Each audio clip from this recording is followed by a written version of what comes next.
Hello, it's John Heaton, and today I'm going to review my next B-side, and we're getting into the top three now. So at number 3 I've put Don't Let Me Down, the B-side of Get Back. And again, I don't have the single. I thought I had it, but I can't find it. So I'm going to show you the album again. This is the US version of the Hey Jude album, which is quite interesting because it was actually called The Beatles Again,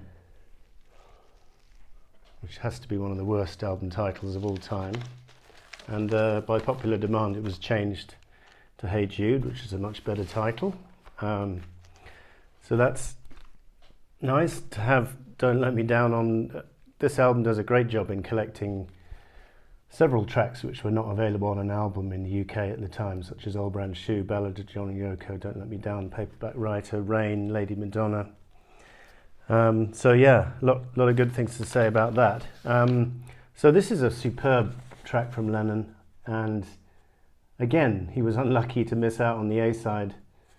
Maybe it wasn't A-side material, but as a song, it's up there with Get Back. They're both brilliant songs, and it took a song as good as Get Back to pinch the A-side from John yet again. So a bit unfortunate, but again, Lennon, I think, was not too grudging in this instance either, because he enjoyed Get Back. You could tell from the rooftop performance and when they did it in the studio, and he plays a neat couple of guitar solos on Get Back as well. So yeah, Don't Let Me Down. So recorded, actually, the version on the album, the single, was recorded on the 28th of January 69, 2 days before the rooftop. But the rooftop performance is pretty special, and it's available on film, if not on official film. You can watch it on YouTube, I think, or you used to be able to. Yeah, I'm not sure if it's officially available, because Beatles 1, all those singles came out, but I don't think does Don't Let Me Down on there? I can't remember. But anyway, the rooftop is also noticeable for George Harrison singing backing vocals on this track, which is, I don't think he's doing on the record. So presumably he did that because on the top of the roof they wanted to boost the vocal sound, because they couldn't double track or anything like that live.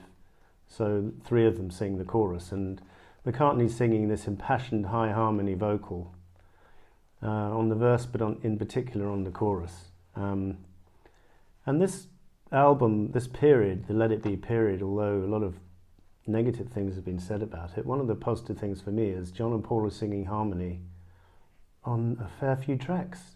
And compared to the White Album, where they're hardly singing harmony at all, John and Paul together, that is, not backing vocals.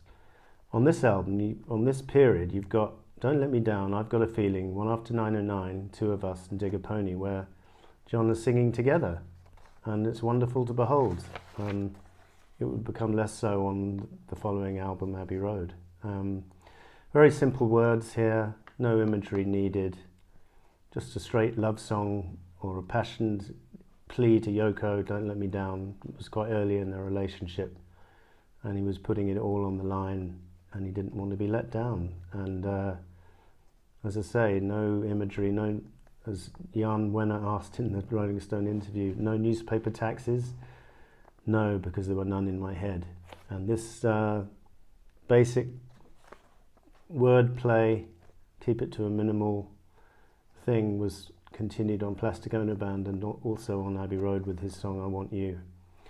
So Ian MacDonald is saying that this song rivals Come Together as Lennon's best late-style Beatle record. He also points out a similarity to I Shall Be Released, the Dylan song, which I hadn't realised, but when he pointed it out, I saw the similarity, I suppose. Not enough for it to be plagiarism or anything. And Dylan's version had not come out at the time that Lennon would have recorded this, but I think the band had recorded their version of it, and John may have heard an unofficial recording, because they were friends after all, the Beatles and Bob Dylan. McCartney's bass playing is very inventive, particularly with these octave leaps, and particularly in the middle 8. I heard a rehearsal in the Let It Be sessions where Paul's actually doing an answer vocal to I'm in Love for the First Time. Kind of a counter melody. Well, he didn't do that in the end, but he does with his bass produce a counter melody, and it's very effective.